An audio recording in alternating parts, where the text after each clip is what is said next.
Hey, everybody, welcome. This is it. This is it. I am so thrilled to be here with Ellen Stewart, and what a fabulous show she has lined up for everybody here. I'm Dr. Pat. I get to hang out and be part of this, but today it's especially important. It's especially important. I can't even tell you how important it is right now. But Ellen, it's super important for you, and you have outlined a, how should I say, blockbuster show today for a very important reason. It's a great Very month. cool. Great month. Tell us what month it is. Well, it is National Recovery Month. And it happens every September. For me personally, it's a big deal because on September 4th, I just celebrated 35 years in recovery. Yeah. So it's kind of whoop, whoop, fantastic. So September is a great month. And they have a special theme every single year. And as you know, the theme this year is the Voices of Recovery Joined, celebrating connections, right? How we connect with our community and how we come together as a community. So that's really important. Yeah. It is, let's just talk about this for a hot minute and then introduce our fabulous, fabulous guest. In this particular month, when we're thinking about the 2020 National Recovery Month, about joining the Voices of Recovery, many people didn't see this coming. And what do I mean by the this? What I mean by the this, didn't see the transformation, and I want to say drastic transformation of the way recovery is happening. Now, COVID-19 has really upped the ante. Don't you find it interesting that here we are in the National Recovery Month and recovery has changed its face to many? Most definitely. But now we're learning to adapt and still through all of this, learning how to still be part of a community, whether it's virtual or in person. I mean, it's certainly gone through a tremendous upheaval, but with more and more resources available, we're still able to make that connection. So that becomes a wonderful thing. And we're still able to celebrate some of the things that we did right and look at some of the things that we could have done better. Right? That's what joining community is all about, and reworking it constantly, different ways going into the end of 2020 and the beginning of 2021. Don't you think, Dr. Pat? I think that I can't tell you how many meetings I've been at or GSR positions I've had where I brought the whole online conversation to multiple conferences, and now here we are. Because it is about recovery, isn't it? We have very special guests today, don't we? We do. It is my pleasure to bring to the Transformation Talk Radio Recovery Recharge Show today. Of course, very typical of me. Pushy Broad from the Bronx wants to bring somebody that comes in loud and proud about recovery, like you and I. We have today Harry Cunnane, and he has been an active member of the addiction recovery community since almost 7 years ago. He participates in a 12-step program. He's volunteered at treatment centers and jails around Philly and spread the word of hope everywhere. And he now works in a very special way as a regional resource director for Caron Treatment Centers in Pennsylvania and on the East Coast, where he now completely helps people getting clean and sober and bringing families and treatment to them. So I would like to introduce Harry, and I want Harry to share with us his story of hope and recovery. Welcome, Harry. It's great to have you here on Transformation Talk Radio. Ellen and Dr. Pat, thank you so much for having me on. It's great to be here and great to be a part of the conversation. Yeah, it's great to have you here. It's great. Thank you. Part of National Recovery Month is letting people know that we do recover, we do get better, that we are not stuck in a cycle of active addiction. And today I wanted you to be here from the point of view of not only being someone in recovery, but I wanted you to communicate to the parents out there that are thinking that their situation is hopeless and they don't know how to get help for their child. So I want you to run through with us a little bit your beginnings. So let's talk about how old you were and what that whole situation was like when you were active. For sure. And I think that's so important because addiction really just touches and affects the whole family in such a major way. And I know, speaking for my parents and my family, trying to navigate and understand what was happening was a real challenge. But before we get to that part of it, just to give you a little bit of background, I started drinking alcohol when I was 13 or 14. It was right when I was going into high school and, really just surrounded by friends that it seemed normal. It seemed like the thing to do. It didn't seem that risky at the time. So that was really, for me, the very beginning. And from there, it pretty quickly progressed. It was something that I had been a part of the DARE program in grade school, and I saw the images, and I didn't think I would ever drink or smoke or use any drugs at all. But when the time came that first night, and a couple friends of mine had purchased some beer or got it through their brothers or however they got it, I was a lot quicker than I thought to say yes. I thought it was okay. I thought it was a rite of passage, something to make me feel more grown up, more mature. And I think that was something at the time that I was really, really searching for as someone trying to figure out who I was going into high school. When did your parents find out that you were starting to drink or starting to dabble? How did that happen? So the first time that my parents found out, I was out with a couple of friends and we were drinking in the woods, and I got away, but a couple of friends of mine, the cops came and broke up the party, and a couple of friends of mine got underage drinking citations. So the way it worked out, my parents were sitting at home with their parents. They were all hanging out while we were, telling them we were somewhere else, but the other parents got a call from the local police department, and my parents by default knew I was involved and knew I was there. So that was the first interaction. I was probably about 14 or 15. So pretty early. It's, did you want to say something, Dr. Yeah, Pat? I did. I want to just point a couple of things out as we're talking about, we're talking about this month as National Recovery Month. And, when we start to talk about this, Harry, and when we start to talk about this, Ellen, there may be people listening that may or may not understand the story of things. And let me just point this out. So Harry, when you talk about like, when did you start, so to speak, and you give the age that you gave, right? It's so easy to blow by that, right? It's so easy to be like, what did he say? Was that 13? 30? Did he say 30 or did he say 13? Because some of our backstory is about the challenges that didn't seem like challenges when we were very young.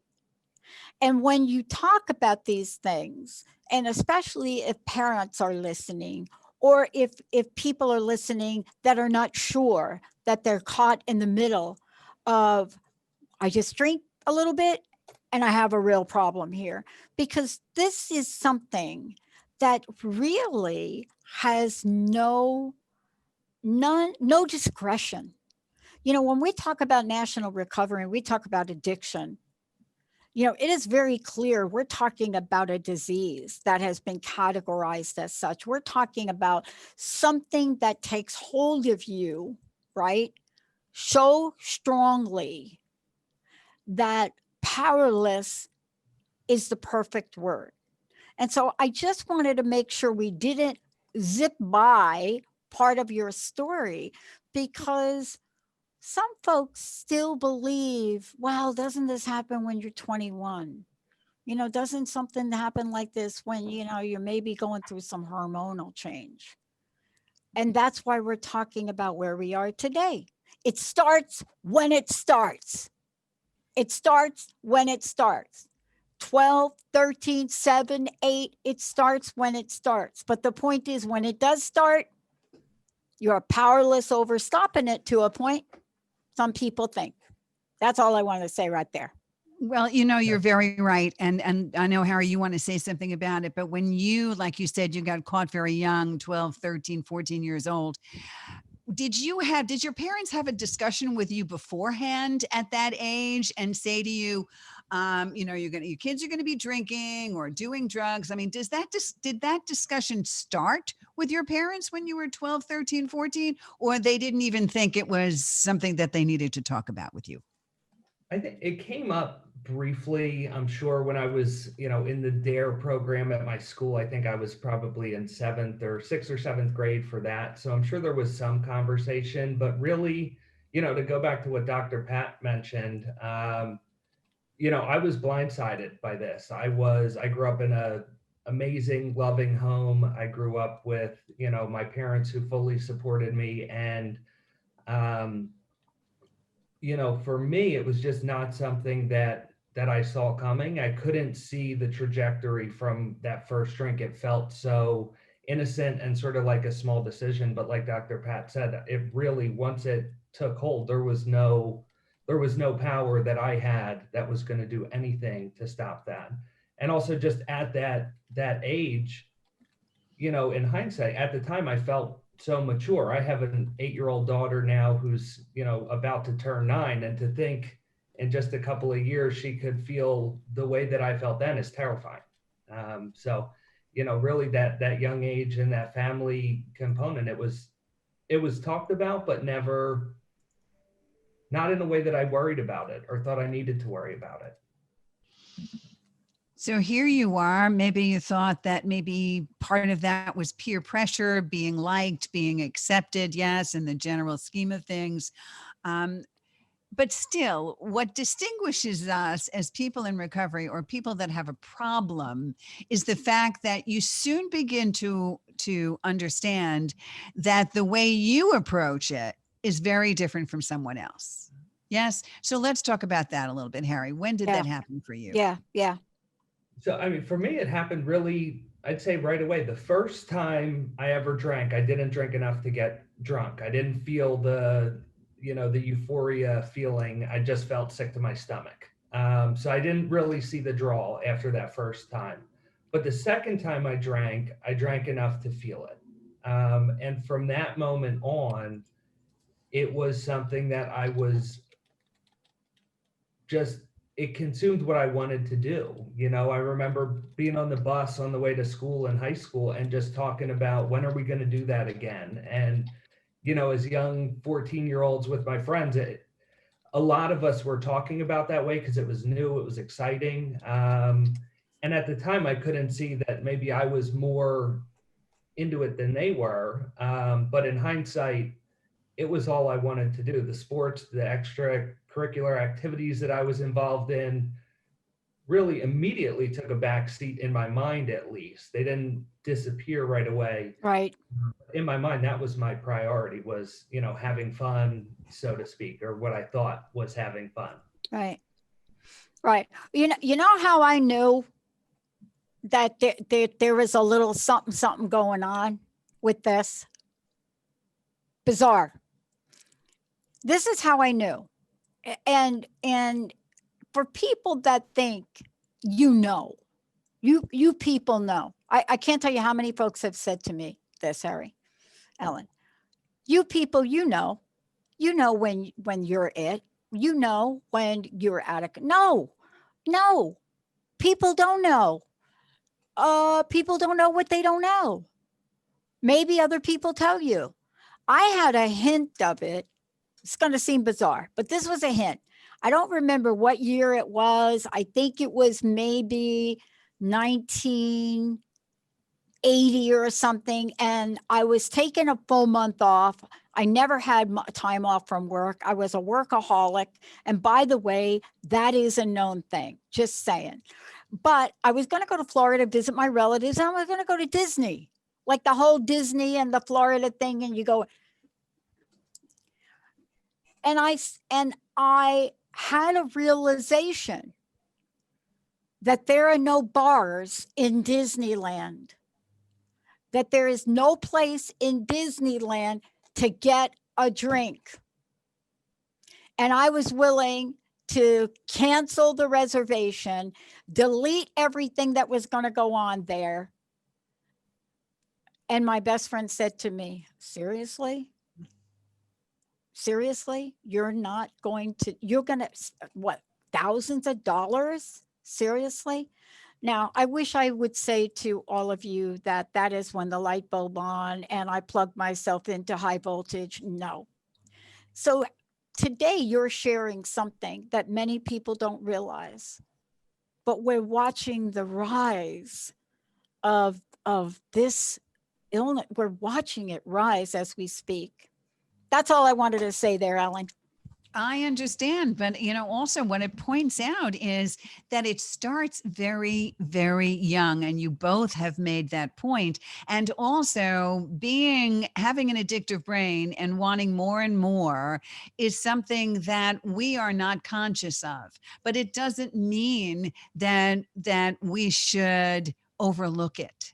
And sometimes that starts as early as 12, 13, 14 years old. So when parents turn around to me as a recovery coach and say, oh, it's just a phase, or it will pass, or I did the same thing when I was in school and I got over it, not everybody's the same. And that's the most important thing. And it could not be overlooked. And just because it starts at 13 or 14 and one thinks, oh, by the time they're 16 or 17, it'll go away, the addictive brain does not go away. And that's the point that we're all making at this moment. So, Harry, in continuing your story, you found out that it was preoccupying your time. It was interfering with everything you were doing. So, of course, it begins to escalate. So what happened next in your behavior? Tell us. So the sort of quick version, it escalated for me relatively quickly. I came to find out I loved the feeling that alcohol gave me, but I didn't like what it did to my stomach and some of the other symptoms. So that's when I started smoking pot. And for me, that was an easy transition because it gave me a very similar feeling without the discomfort in my stomach. And it was something that I could do without slurring my speech or having maybe more noticeable, making it more noticeable to the outside world. I could put eye drops in and, put some cologne on, and people didn't really know as easily. And I think something going back to the parent aspect of it, I learned, more recently though, is that night when I was 14 or so and my friends got caught drinking, was the only time that my parents knew for sure that I was intoxicated throughout my entire time using. So I think that's really important to just highlight, because after I started smoking pot, that almost immediately turned into every day. And when I was about 16 or so, after a night of drinking and smoking, I had blacked out and I came to and was told that I had done cocaine, which to me was the next level. That was a more serious drug. I wasn't going to do that. But being told that I had already done it took away some of what made it taboo, and it made me curious. And I immediately that night wanted to try it again, because I had done it, but I didn't remember how it made me felt. And the moment I did that again, it was that same progression for me of now I have something that doesn't upset my stomach, doesn't leave an odor. It's small, it's easy to hide. I could use it throughout the day in high school. And it was something that just felt like an easy transition. But it's, only in hindsight is that an easy transition, because before I would have told you, I'm never going to do that. That's a hard drug. I'm not doing it. And, again, it was just immediately it answered the problems or solved the problems that I wanted, and the issues with the other substances that were harder to mask, and became my solution throughout, the rest of high school. So that was, for me, I mean, a real turning point, because then it made, everything else was a little bit more within reach. Once I had justified doing cocaine, the other things didn't seem quite so bad anymore. There are so many studies and so many differences of opinion when it comes to what actually a gateway drug is. Yep. Okay. There are so many I have seen over the years, in the 35 years that I'm clean and sober, the argument for, well, it's just pot, and pot doesn't really lead to anything else. And if they're just smoking pot, it's no big deal. And it's not a gateway drug, and blah, blah, blah, blah, blah. And here's proof positive that if you have the propensity to be an addict and have an addictive brain, then alcohol is a gateway drug to pot. Pot is a gateway drug to cocaine. Cocaine can be a gateway drug to something more. Okay. If you have an addictive brain, then any mood altering substance becomes a gateway drug to something more. Because as an active addict, we constantly crave that let's get higher feeling. Let's get higher. So here you are saying basically what I've been saying, and I know Dr. Pat shares with me for forever. All right. Because if you have the propensity to be an addict, then any mood altering substance is a gateway drug. And Harry, you prove that. Exactly. Yeah. So where are your parents in this? Because I know parents just tear their hair out of their head. Tell us about it. So it was difficult, right? Because I was good at hiding it, and I quickly progressed to these other substances that were easier to hide than, coming in drunk every night. And for me, it was, I'll focus in on high school here, because this is where a lot of the conflict with my parents started. So by my senior year in high school, I was using, a combination of alcohol, marijuana, and cocaine every day. Which one and how much depended on how much I could get my hands on.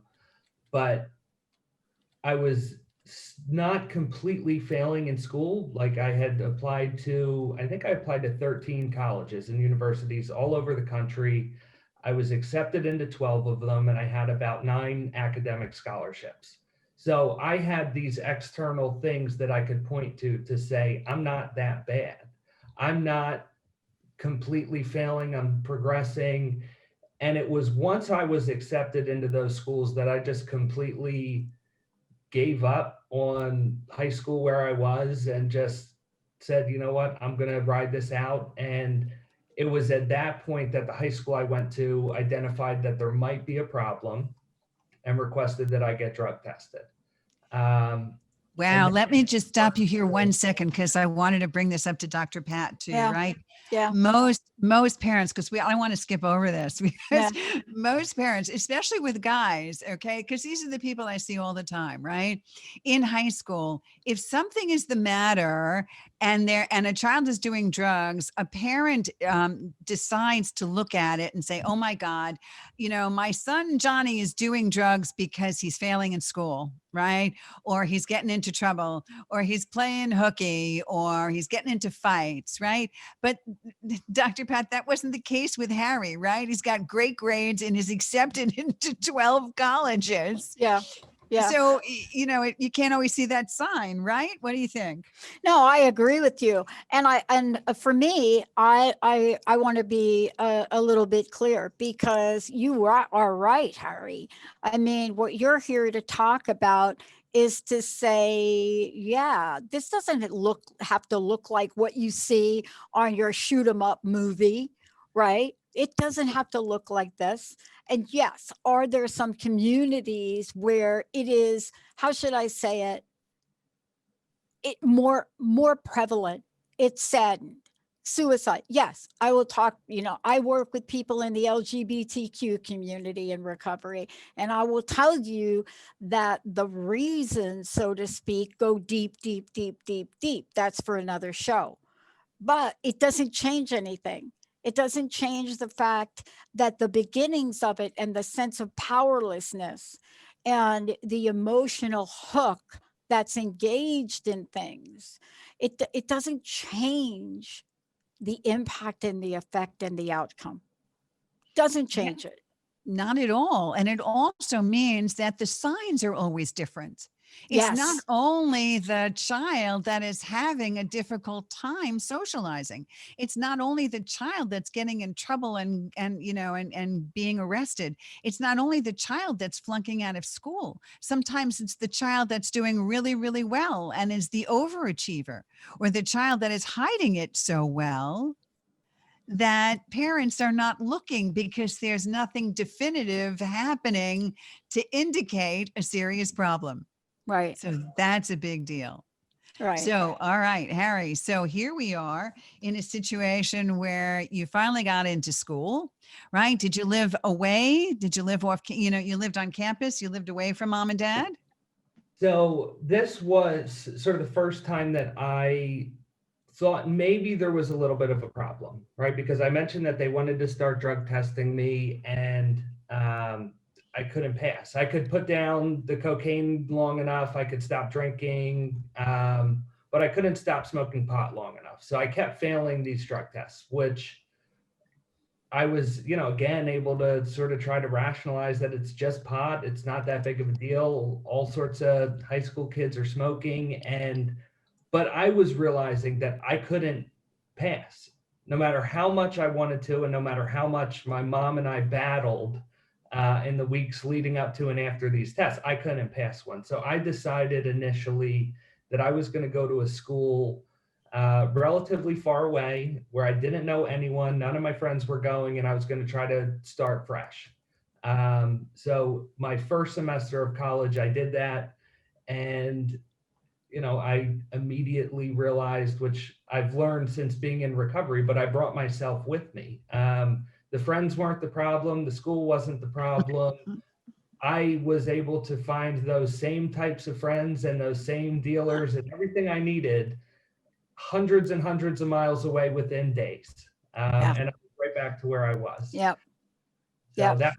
that was quick. And I decided after that semester that I was going to transfer to another school closer to home where more friends were, and I could, be around that group that I was with in high school, because it was easier, than having to really reestablish somewhere else. So even though I did well that first semester in college, when I moved back is when, for me, the rails really started to fall off. Wow. Was for that first semester.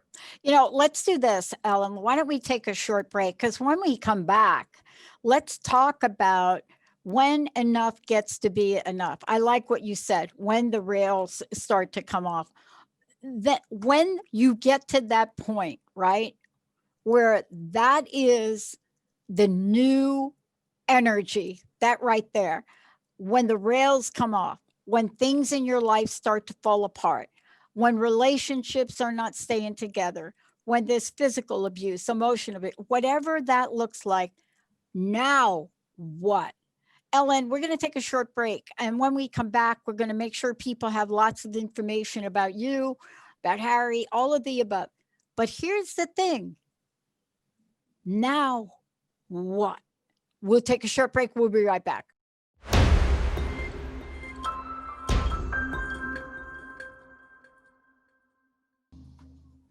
Hey, everybody, welcome back. This is a place where you can get some help, whether it be for yourself or another. And maybe it's not for you or another that's close to you, but you know somebody that could use some help. That's what Recovery Recharge with Ellen Stewart, the Pushy Broad from the Bronx, is about. Today, she and Harry are celebrating National Recovery Month, as well as I am. And we've talked a bit about what that is. The theme is join the voices of recovery, celebrating connections. And that's why, Harry, you're here, as well as you, Ellen. Before we continue and find out, like, now what, that the rails, not only are they up, but they are like, wow, they are like totally wrecked. How do we find out more, Ellen, about your work, and then Harry, about you and your work? Everybody just has to go to pushybroadfromthebronx.com or call me on my 800 line, 800-889-1757. You all know that I'm doing some free 30-minute COVID-19 stress sessions. And Yeah. I'm also a certified recovery coach, especially since this is Recovery Month, National Recovery Month. Reach out for any kind of help at 800-889-1757. And Harry, tell us about the organization you work for. Great, thank you. So I work for Caron Treatment Centers, which is a nonprofit treatment center located in Pennsylvania. We also have another location in Florida. Caron's been around for over 60 years, really leading what we do in terms of addiction treatment, substance use disorder, and co-occurring disorders. So we have a really robust medical team and are highly focused on research and trying to navigate and continue to evolve what are the best practices for treating substance use disorder. We have a wide variety of programs, everything from adolescents up through older adults. You can find out more at caron.org, www.caron, and that's spelled CARON.org. My name's Harry Cunnane. You can find all of my contact information on there as well, cell phone, email. So if you have anything or need any assistance, don't hesitate to reach out. And Transformation Talk Radio listeners, I need to tell you that Caron is a place that I have recommended to many people over the years. I consider it to be the gold standard in treatment, and it's really important that you send your loved one to a place that you can trust. And I also will be putting Harry's contact information on our YouTube channel, and it'll also be available up on my website. So, Harry, let's continue with that story Dr. Pat was talking about. When everything comes off the rails, then what, right? What do we do now? So right before the break, I was talking a little bit about I transferred back up to Philadelphia and was going to a local school. And at this point, it did not take long for things to rapidly progress and really fall apart. So it was when I got back up to Philadelphia that I was introduced to opiates. I had tried painkillers and pills here and there when I was in high school and didn't think it was my thing. But when I was introduced to oxys at about 19 or so, I completely fell in love. They answered every question that I thought I had. Going back to that progression earlier, it had all of the effects that I wanted, the side effects, that of cocaine, the not sleeping, some of those things that disappeared. Everything was alleviated, and I thought I found my answer to life. So for our listeners, you're talking about oxys, which means Oxycontin, which are what we're talking about here, right? Let's be specific. Sorry Go ahead. about that. That's all right. So the prescription painkillers, it felt cleaner, not as dirty as the cocaine, and felt like a safer choice. It felt it was an easy progression. But at this point, things started to dramatically go downhill. I stopped eating for days at a time so that I could reinforce that high. I would quite literally only eat when my migraines got so bad that even the hundreds of milligrams of Oxycontin wouldn't take away the migraine. And I would go and, buy a little cake from a gas station because it had a lot of sugar and calories to knock that out. At this point, couldn't afford my habit at all. So I was stealing, I was lying, I was not able to meet obligations. I couldn't get to class. I found myself consistently in dangerous situations. So I was using in Philadelphia, and there's some difficult neighborhoods there. And I found myself held up at gunpoint a couple of times. I was in a home invasion where they broke into the house that I was living in.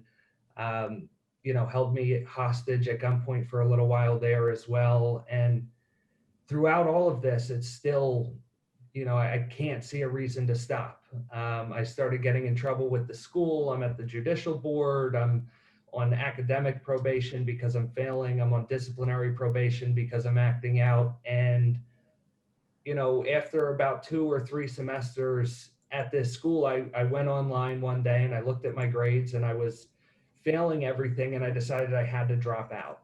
So, I left school and my worldview shrunk from this kid with all these opportunities to go to school with a scholarship to going to work in a warehouse. And I was okay with that because I didn't have the expectations on me anymore that I had to be something that, because of the substance use, I knew I wasn't capable of. So I really just kind of shrunk into this smaller worldview. And this, I knew at this point, between the withdrawal, the stealing, the lying, the consequences, that I had a problem. And what ended up happening was a girl that I was seeing at the time, I was 20 years old, and I found out that she was pregnant. And I'm 20, completely caught up in opiate addiction. And for a moment, I believed that this was what I needed. This was that moment. It was going to give me the willpower, and I was going to turn my life around because I had a father figure that I looked up to, and I wanted to be like him. And I knew I wouldn't be able to do that with the using. So I had this moment of hope, right? And I really tried to take advantage of it. I tried to taper myself down. I tried to stop in any different way that I could, except asking for help. And I think, right before my daughter was born, I might have been able to put together 3, 4, 5 days without using. And I thought I had this thing beat. Everything was lining up. And the night that my daughter was born, I was sober. But within minutes after her birth, I called my dealer and said, hey, we got to celebrate. And he came to the hospital and brought more pills. And really, for that next entire year, that first year of my daughter's life, I was completely off to the races again. I could not stop. The withdrawal was so bad, I had myself convinced that if I didn't use, I wouldn't be able to take care of my daughter. I would be too sick to read her a bedtime story or stay up with her or play with her, change a diaper. And it was just this horrible cycle that I believed was the only way that I could survive and be present. And I knew I wasn't a good dad at that point, but if I could just be present, and not sick and not in withdrawal, then, that was the best that I could do. And at the end of that, so after, a year of doing that, I'm still stealing. I'm still, doing all these things. I'm 22 years old. I had to move back into my parents' house. So I'm living at my parents' house with my girlfriend, a new baby. And I started stealing and draining my parents' bank account. And that's when I was confronted again after so many other times. But it was this time that, for the first time since the first time I used, I always had an excuse. But when they came to me, it was 4 days after my daughter's first birthday. And I knew I was caught. I was, taking their ATM card. I knew they were going to find out. And I could not come up with an excuse. I didn't want to tell another lie. I had nothing. So when they confronted me and I saw the bank statements laid out across our dining room table, I knew it was over. And fortunately, they asked me if I was willing to get help. And I said yes. And how long ago was that? That was October 30th, 2012. So that was the first day that I walked into treatment, and I've been in recovery ever since that day. Mm-hmm. It's a very powerful story. Powerful story. But, the part of this that I love is that this is a journey. This is a journey. And, if we continue to talk openly about what the journeys are like and the stories are like, perhaps we can demystify it and really break it down to its simplest factors, simplest points. I don't know about you, but I know for myself, even people that know your journey, I'm not saying, except perhaps for your parents, but know your journey, know what you've gone through, know what you're doing today, you could still put yourself in circles of people who will still offer you a drink. Why do just a little glass of wine here, Harry? You know, what harm could that do? And I really do believe, I am a Marty Mann fan. I'm probably one of the people that looked at Marty's life thanks to my uncle's introduction early on into who Marty was. And I saw what she did. We are doing that now. We are talking about something that the numbers totally underrepresent. How do we know that? Alcohol sales online, now they're closer to 550% increase. So, given where we are, I think part of the mystery and things that people do want to hear more about is this idea of treatment. Because many folks get confused. They think, well, I've got my child in a 12-step program, whether it's AA, NA, whatever the A's are. That's not treatment, and there is confusion. Can you talk about what treatment has meant to you and what it means in the world of addicts and alcoholics?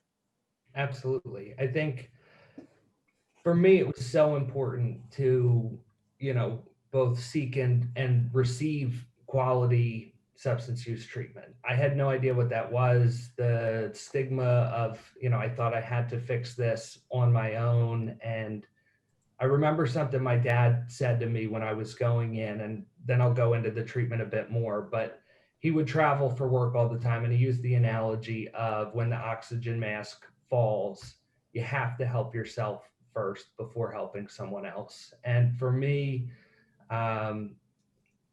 first and foremost, treatment was an opportunity for me to get outside of my environment and focus solely on myself and my problems and try to address that without all of the external factors that I thought I had to keep up appearances just to survive. So I was fortunate. I went to Caron Treatment Centers when I went to treatment, and I was able to go to a program.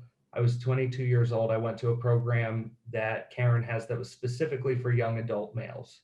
So it was guys between 18 and 26 in similar life circumstances that gave me an opportunity to really identify, and I think that that's something that Caron does really well, that I'm so proud to be a part of the organization now, is putting people with groups that they can identify with. Because for so long when I used, I would point to someone else and say, well, I'm not that, or I'm not doing this, so I'm not bad. But I couldn't do that in this group that I was in. But going in and having a full, robust schedule where they woke us up early and we went all day with groups, individual sessions, specialty groups, depending on what I needed, whether it was a focus on trauma or, looking at, do I want to go back to school? What does a career look like? Because at that point, my life was at a baseline.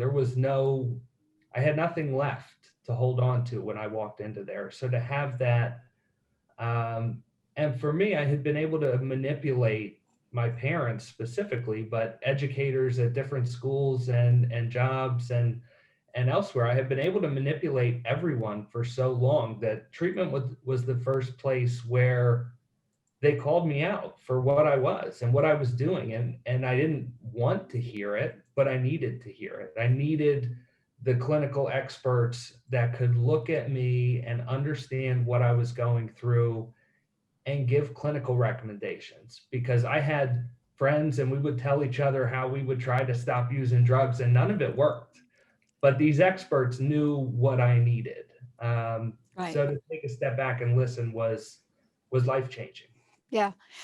It's so life-changing that I don't know that folks quite understand some of the nuances. But for me, the minute I'm working with somebody, especially in the, NA or the drug aspect of this, to request that they literally throw away a cell phone is a major transitional event.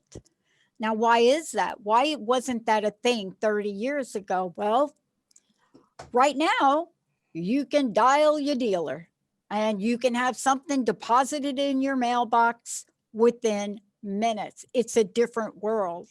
And so it requires a different set of principles and approaches. And I don't know about you, but I have sat in rooms with parents that have tried to just get their hands on a teen's cell phone, which is impossible to do. So we are living in a world where you must have a structured, disciplined, and hopeful approach. And that's what you are doing. That's the organization you work with. How do you, or have you instilled hope in your life and hope in others now?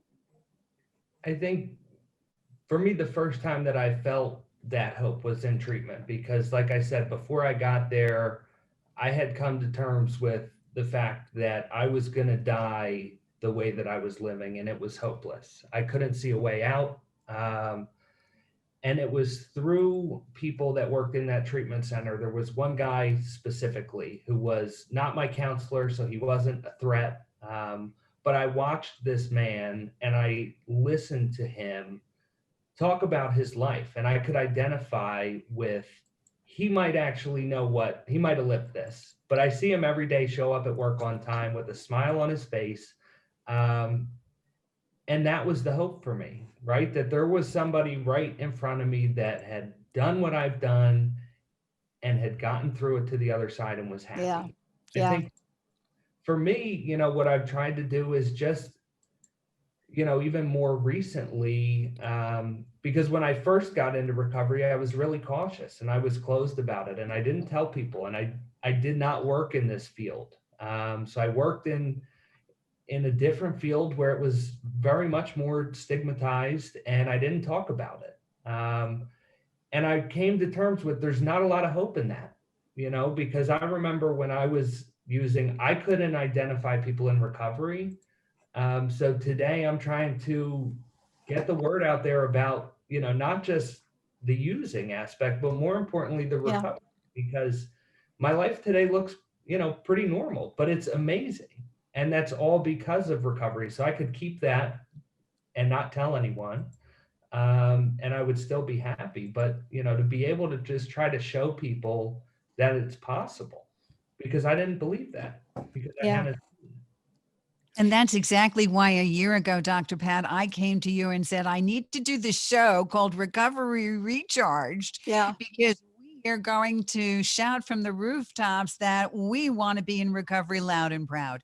Yeah. And Harry just solidified that. Yeah. And now, Harry, how is the time with your daughter? Tell us a Yeah. little bit. Tell us about where you are now. It's been amazing. Honestly, that has been, there's so many gifts, right? But the relationship that I have with my daughter today is something that I could not have envisioned. When I walked into Caron in 2012, I loved her, of course, but I couldn't imagine the relationship and the trust that we've developed. And, I'm not with her mother. I've been married, her mom married, but we share 50-50 time with her. Her mother and I live within a mile. We get along extremely well. And that's both with my daughter, but with her mother and with my family, that rebuilding of trust took a lot of time, right? Because my daughter was just a year old, but I did a month at Caron. I was there for just over 30 days. And then I was recommended, and I took the suggestion to go to a structured sober living home for another 90 days. So I disappeared from her life at a very important time for 4 months. But she's, you know, in the other room now doing virtual schooling, and, you know, she's my best friend. You know, and I'm fortunate enough to now I have another son who was born just last November, and it's just a world of difference, the Yeah. experience that I, you know, have, and I'm hopeful that, you know, he never has to see that side of it.